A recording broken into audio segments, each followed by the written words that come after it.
Salam sejahtera. Dengan laporan ini, ada orang tanya, ada netizen tanya, adakah Parti Bersatu akan diharamkan ataupun Parti Bersatu terpaksa bermula dari bawah untuk membentuk semula perlembagaan mereka? Adakah Parti Bersatu terpaksa membuat perlembagaan baru berarti parti mereka? Kerana sebelum ini sudah pernah berlaku dalam Parti UMNO dulu, apabila pernah diharamkan gara-gara pertelingkahan dan juga gara-gara berlaku kekecohan berkait pimpinan Parti UMNO dan juga perlembagaan pada waktu tersebut. Akhirnya diharamkanlah UMNO seketika pada waktu itu sehingga munculnya UMNO baru 2.0.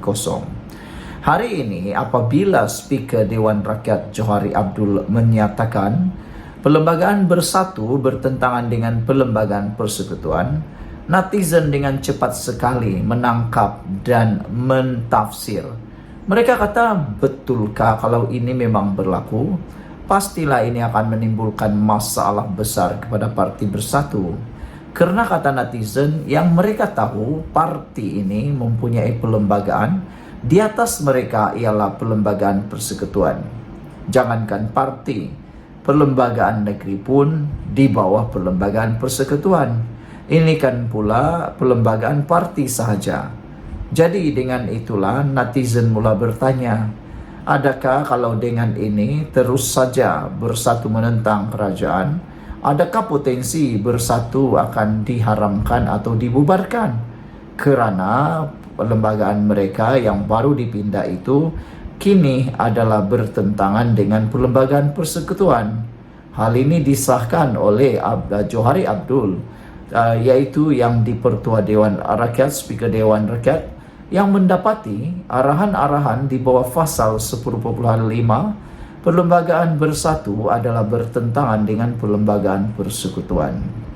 Beliau berkata, perlembagaan bersatu menafikan hak 5 ahli parlimen bekas ahli parti itu sebagaimana termaktub mengikut perlembagaan persekutuan, peraturan pertuan Majlis Mesyuarat Dewan Rakyat serta Akta Majlis Parlimen Keistimewaan dan Kuasa 1952 yang menjamin hak keistimewaan, kebebasan bercakap, berbahas dan mengundi kepada 5 ahli parlimen berkenan. Perkara itu terkandung dalam surat yang dipertua Dewan Rakyat kepada Ketua WIP Bersatu, Datuk Seri Ronald Kiandi pada Selasa lalu bagi memberitahu mengenai keputusan terhadap notis pemakluman kekosongan kerusi 5 ahli parlimen menurut perkara 49E perlembagaan persekutuan berikutan keahlian mereka dalam parti itu telah terhenti. Salinan surat itu juga ditujukan kepada 5 ahli parlimen berkaitan. Saudara berkenan dengan surat permohonan oleh Bersatu kepada 5 ahli Dewan Rakyat kembali ke kerusi pembangkang di Dewan Rakyat. Saya mendapati sehingga hari ini mereka masih duduk di blok pembangkang, kata Johari Abdul. Justru itu saya mendapati dan memutuskan bahawa tidak berlaku kekosongan kerusi di bawah perkara 49E dalam kurungan 1 perlembagaan persekutuan, kata Johari. Dalam mempertimbangkan notis itu, Johari berkata, beliau merujuk beberapa dokumen berkaitan seperti penyata jawatan kuasa pilihan khas JKPK, menimbang rang Undang-Undang Perlembagaan Pindahan Nombor 3 2022 dan mengenai peruntukan larangan ahli Dewan Rakyat bertukar parti DR7 tahun 2022 penyata JPKP. Ini termasuk penyata rasmi bertarikh 11 April 2022 mengenai rang Undang-Undang Perlembagaan Pindahan Nombor 3 2022 dan penyata rasmi bertarikh 27 dan 28 Julai tahun 2022 mengenai rang Undang-Undang Perlembagaan Pindahan Nombor 3 2022 dan usul mengenai penyata JKPK itu. Saya mendapati daripada dokumen tersebut bahawa tujuan perkara 49E Perlembagaan Persekutuan diwujudkan untuk memastikan kestabilan politik negara untuk suatu jangka masa panjang, kata speaker. Selain itu, saya juga melihat kepada prinsip keluhuran perlembagaan. Malaysia mengamalkan prinsip keluhuran perlembagaan di bawah Perlembagaan Persekutuan dan ia juga merupakan prinsip rukun negara yang ketiga. Ini kerana di bawah keluhuran perlembagaan, kesemua undang-undang atau peraturan adalah tertakluk kepada Perlembagaan Persekutuan menurut surat itu lagi. Mengenai keputusan tidak mengosongkan kerusi Parlimen Labuan, menurut surat berasingan Johari memaklumkan beliau tidak mahu merosakkan kepentingan pihak sedang berbicara dalam kes mahkamah susulan. Ahli Parlimen berkenan Datuk Dr. Suhail Abdul Rahman membawa tindakan terhadap Bersatu melalui perfailan guaman di Mahkamah Tinggi Shah Alam. Oleh kerana kes ini sedang dalam pertimbangan mahkamah, saya tidak mahu merosakkan kepentingan pihak yang berbicara dalam kes mahkamah itu dengan keputusan saya di bawah perkara 49A dalam kurungan 3 Perlembagaan Persekutuan, katanya lagi. Sekian dulu untuk kali ini. Jangan lupa tinggalkan komen anda. Jumpa lagi. Salam sejahtera. Terima kasih kerana bersama dengan saya di Nazilin Unity Channel. Saya ingin kongsikan kepada anda satu dapatan daripada Harapan Daily. Jaga-jaga siapa buat TikTok bacaan kunut nazilah, ajak doakan musibah kepada Perdana Menteri. Ini betul-betul tindakan yang bagi saya betul-betul tak berakal lah. Bayangkan Perdana Menteri yang kita sanjung, Perdana Menteri yang memimpin negara ini, didoakan doa musibah. Ini pada pendapat netizen, ramai netizen kata, ajaran siapalah yang membuat seperti ini? Pemimpin negara sepatutnya didoakan yang baik-baik, memimpin negara dengan cara yang terbaik, memimpin negara dengan hikmat daripada Allah. Ini didoakanlah pula dapat musibah. Ini pastilah satu tindakan yang betul-betul tidak bermoral. Perkara ini memang dikecam. Apapun agama, saya yakin tiada yang mengajarkan untuk didoakan pemimpin itu musibah. Tak tahulah ini ajaran mana. Adakah itu sebenarnya ajaran agama atau ajaran parti semata-mata? Melampau apabila penyokong pembangkang membuat hantaran satu akaun TikTok yang menyertakan bacaan kunut nazilah sambil mengajak orang ramai mendoakan musibah ke atas Perdana Menteri. Susulan itu, Jabatan Kemajuan Agama Islam Malaysia JAKIM akan membuat laporan kepada Suruhanjaya Komunikasi dan Multimedia Malaysia MCMC. Menteri Jabatan Perdana Menteri Hal Ehwal Agama Datuk Dr. Muhammad Naim Mokhtar berkata, JAKIM sekaligus menyerahkan kepada MCMC untuk menyiasat dan mengambil tindakan ke atas akaun itu.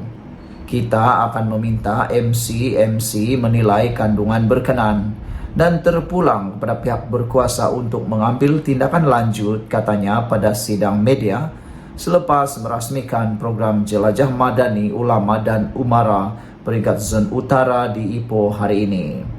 Beliau menegaskan, tindakan pengguna media sosial terbabit tidak sepatutnya berlaku, malah ia bertentangan dengan ajaran Islam. Katanya lagi, jika terdapat perbezaan pandangan atau pendapat, ia boleh dizahirkan dengan beradab, menerusi cara yang betul, katanya lagi. Mengadakan doa supaya pemimpin-pemimpin dilaknat itu bukan ajaran agama kita, katanya lagi. Nabi Muhammad mengajar berkasih sayang, kata beliau. Sekiranya ada beza pandangan atau pendapat, apatah lagi dengan pemimpin seagama kita, sepatutnya kita menzahirkan, biarlah dengan adab dan cara yang betul, tambahnya lagi. Saudara-saudara sekalian, apabila diberikan amaran seperti ini oleh JAKIM, anda harus percaya. Mana yang nak dipercaya? Orang politik ataupun Jabatan Agama Islam, Kemajuan Agama Islam Malaysia JAKIM. Kalau JAKIM, dia tiada kepentingan langsung mana-mana parti politik. Tetapi parti politik ini banyaklah caranya untuk menang, untuk memenangi hati rakyat, mendapatkan sokongan. Termasuklah berani menunggang agama. Dan lagi teruk, berani pula menganjurkan doa kunut nazilah, ajak doa musibah kepada PM. Ini bukan dibuat oleh parti pembangkang, tetapi penyokong pembangkang pula. Penyokong-penyokong pembangkang ini sepatutnya diajar oleh para pemimpin pembangkang, khususnya parti PAS, untuk berubah dan tidak melakukan perbuatan yang jahat seperti ini. Mendoakan musibah ke atas Perdana Menteri itu perbuatan yang benar-benar tidak diajar oleh agama manapun.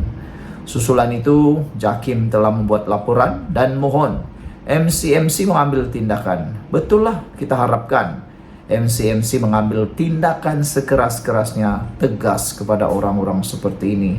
Yang hairannya, bila orang itu sudah ditahan, direman, disiasat, barulah orang kata tiada kebebasan bercakap, ada penganiayaan dan sebagainya. Tapi sebenarnya mereka lah yang memang membuta tuli, sanggup ditunggang oleh orang-orang politik semata-mata untuk menjatuhkan pemimpin. Perbuatan itu perbuatan paling dayus sekali. Sekian untuk kali ini, jangan lupa tinggalkan komen Anda. Bye-bye. Salam sejahtera. Ini satu lagi pendedahan yang pastinya paling dibenci oleh Parti Bersatu. Apabila sudah terang lagi bersuluh, sudah terang disuluh lagi. Pasal bersatulah, Undang-Undang Anti Lompat Parti Lompang. Rupa-rupanya masalah kelompangan Undang-Undang Anti Lompat Parti ini bukan disebabkan oleh Speaker Dewan Rakyat yang disebut-sebut.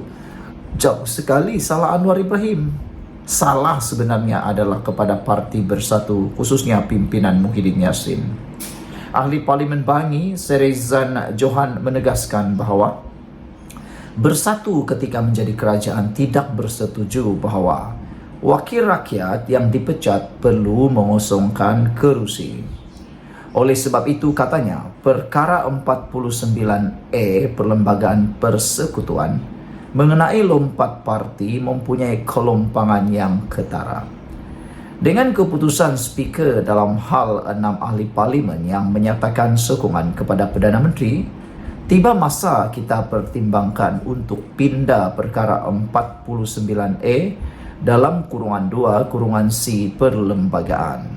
Katanya Bersatu adalah puncak mengapa kita ada kelompangan ini, yang coba diperbaiki melalui pindahan oleh parti politik dalam perlembagaan parti. Selepas 6 ahli parlimen menyatakan sokongan kepada Perdana Menteri, barulah mereka terhege-hege untuk pindah perlembagaan mereka.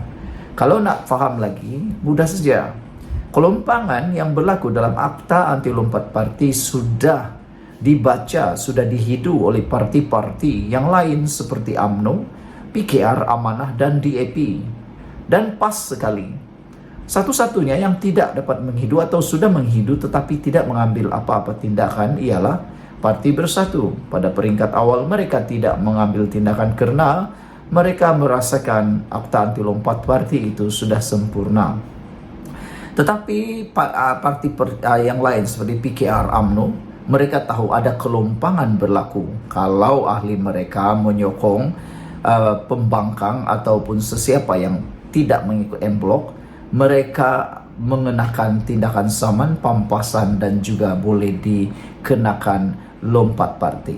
Mereka buat itu untuk menutup kelompangan perlembagaan itu. Parti UMNO, PKR dan DAP serta Amanah, mereka membuat pindahan dalam perlembagaan parti masing-masing.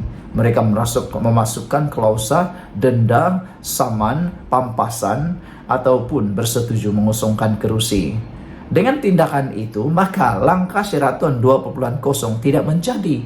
Walaupun Hadi Muhyiddin pada waktu itu berulang kali kata dah cukup jomblo, ada SD dan sebagainya, tak menjadi juga kerana parti seperti UMNO dan PKR sudah menutup lompang itu melalui pindahan perlembagaan parti mereka. Tetapi Parti Bersatu tidak buat. Akhirnya barulah terhege-hege membuat pindahan perlembagaan mereka karena mereka tahu sudah bahwa mereka kini terkena sendiri. Itu sebabnya apa yang berlaku sekarang, kata Serezan, adalah masalah daripada bersatu. Kalau bukan kerana bersatu, undang-undang anti lompat parti kita akan lebih ampuh, katanya lagi. Bak kata pepatah Inggris, mereka order of their own misfortune, ataupun menulis mereka punya kerugian sendiri. Untuk rekod, Presiden Parti Pribumi Bersatu Malaysia Bersatu Tan Sri Muhyiddin Yassin pada tahun 2022 tidak bersetuju seorang ahli parlimen yang dipecat daripada parti atau meninggalkan parti atas sebab-sebab tertentu perlu mengosongkan kerusinya. Pendirian Muhyiddin yang juga ahli parlimen Pagoh itu dinyatakannya dalam mesyuarat khas parlimen bagi membentang dan membahaskan rang Undang-Undang Perlembagaan Pindaan nombor 3 pada April 2022. Mengulas lanjut, Serezan bertanyakan sama ada Bersatu yang juga sekutu PAS dalam blok Perikatan Nasional PN itu akan melakukan pusingan new. Persoalan yang saya ingin utarakan kepada Bersatu adalah, adakah anda semua bersedia untuk U-turn pendirian anda dan sokong pindaan kepada perkara 49A Perlembagaan Persekutuan? Soalnya lagi. Sekian untuk kali ini. Jangan lupa tinggalkan komen anda, tekan butang subscribe. Bye-bye.